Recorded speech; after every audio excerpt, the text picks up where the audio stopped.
విశాఖలోని దువ్వాడ విజ్ఞాన్ కాలేజీలో విద్యార్థులు రెచ్చిపోయారు. వీధి రౌడీలుగా మారి ఒకరిపై ఒకరు విరుచుకుపడ్డారు. విద్యార్థులు సీనియర్లు జూనియర్లు రౌడీలా కొట్టుకున్నారు. ఈ దాడిలో పలువురు విద్యార్థులకు గాయాలయ్యాయి.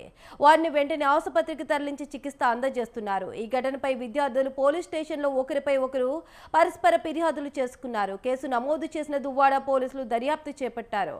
కాలేజ్లో విద్యార్థులు కొట్టుకున్న ఘటన ఆలస్యంగా వెలుగులోకి వచ్చింది. గత శనివారం కాలేజ్లో విద్యార్థులకు ఫెస్ట్ జరిగింది. ఫెస్ట్ లో భాగంగా డాన్స్ నిర్వహించారు.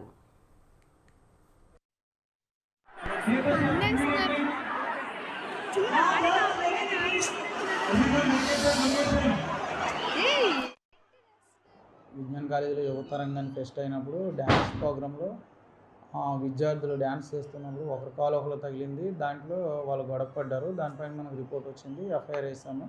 ఇన్వెస్టిగేషన్ చేస్తున్నాం. వాళ్ళు ఒక ఇద్దరి పైన ఇచ్చారు.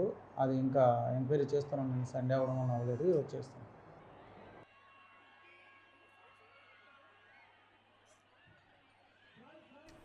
అయితే డాన్స్ చూస్తున్న క్రమంలో ఒకరి కాలు మరొకరికి తగలడంతో చిన్నపాటి వివాదం చోటు చేసుకుంది. సీనియర్ స్టూడెంట్ కు జూనియర్ స్టూడెంట్ కు మధ్య కాలు తగలడంతో అక్కడ ఘర్షణ చెలరేగింది. అంతటితో గొడవకు పులి స్టాప్ పడకపోగా రాత్రంతా కూడా కొనసాగింది. అంతేకాకుండా మరుసటి రోజు వీరంతా కాలేజ్ ఎదుట కర్రలతో దాడులు చేసుకున్నారు. కావాలని కాలుతో తన్నాడని ఓ వర్గం వారు చెబుతుంటే పొరపాటున తగిలిందని మరో వర్గం చెబుతుంది. ఈ క్రమంలో సీనియర్ జూనియర్ విద్యార్థులు తామంతా ఒకే కాలేజ్ అన్న విషయాన్ని మరిచి వీధి రౌడీలాగా రోడ్డు మీద కొట్టుకున్నారు.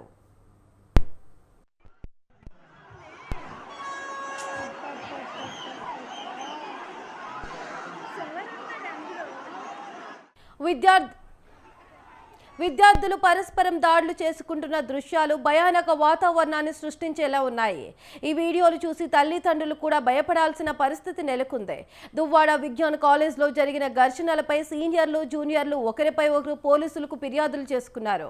పోలీసులు కూడా దీనిపై కేసు నమోదు చేసి దర్యాప్తు చేపట్టారు. డాన్స్ ప్రోగ్రాంలో జరిగిన వివాదం ఒకరిపై ఒకరు దాడి చేసుకునేలా చేసింది. ప్రస్తుతం ఈ దాడుల్లో గాయపడిన వారు ఆసుపత్రిలో చికిత్స పొందుతున్నారు.